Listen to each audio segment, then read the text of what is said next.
Right breaking చూస్తూ ఉన్నాము. Medical shops లో ఆకస్మిక తనిఖీలు నిర్వహించారు డ్రగ్ కంట్రోల్ అధికారులు. హైదరాబాద్, మేడ్చల్, మల్కాజ్గిరి జిల్లాల్లో తనిఖీలు నిర్వహించారు. అయితే ఈ తనిఖీల్లో అనేక అవకతవకలు గుర్తించారు అధికారులు. కొన్ని చోట్ల గడువు ముగిసిన మందులను అంటే ఎక్స్పైర్ అయిపోయిన మెడిసిన్స్ ని ఉన్నట్టుగా గుర్తించారు. అలాగే మరికొన్ని మెడికల్ షాప్స్ లో అనధికారికంగా మందులను విక్రయిస్తున్నట్లుగా గుర్తించారు. మొత్తం 45 రకాలైన 1,25,000 విలువైన మందులు మొత్తం కూడా సీజ్ చేశారు.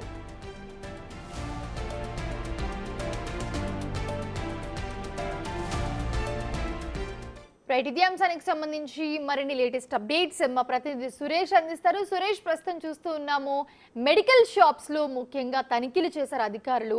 సో ఇక్కడ మనకి ఎక్స్పైర్ అయిపోయినవి లేకపోతే అనధికారికంగా అంటే ప్రిస్క్రిప్షన్ లేకుండా కొన్ని మందులు అయితే అమ్ముతూ ఉన్నట్లుగా తెలుస్తూ ఉంది. సో ఎలాంటి చర్యలు తీసుకోబోతున్నారు ఏంటి?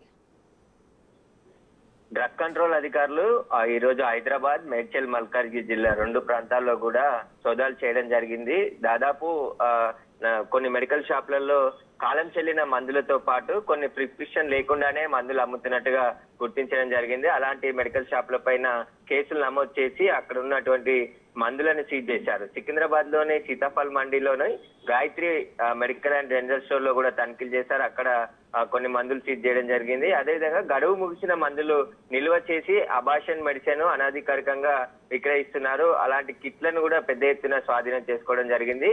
గాయత్రి మెడికల్ షాపు నిర్వాహకుడిపై కేసు నమోదు చేసి దర్యాప్తు చేస్తున్నారు. ఉప్పల్ రామంతపూర్ లో కూడా ఓ మెడికల్ షాప్ లో తనిఖీలు చేయడం జరిగింది. అక్కడ కంటి ఇన్ఫెక్షన్ నివారణ కొరకు వాడే మందులను కూడా ఎలాంటి ప్రిస్క్రిప్షన్ లేకుండానే అమ్ముతున్నట్టు గుర్తించడం జరిగింది. అక్కడ కూడా కొన్ని మందులను సీజ్ చేశారు. వరుసగా డ్రగ్ కంట్రోల్ అధికారులు దాడులు చేస్తూనే ఉన్నారు. ఇలాంటి మెడికల్ షాపులపై మొదటగా నోటీసులు ఇస్తారు.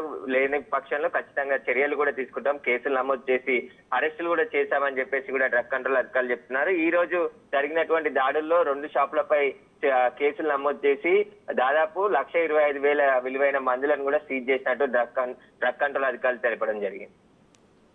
Right, thanks for the updates Suresh.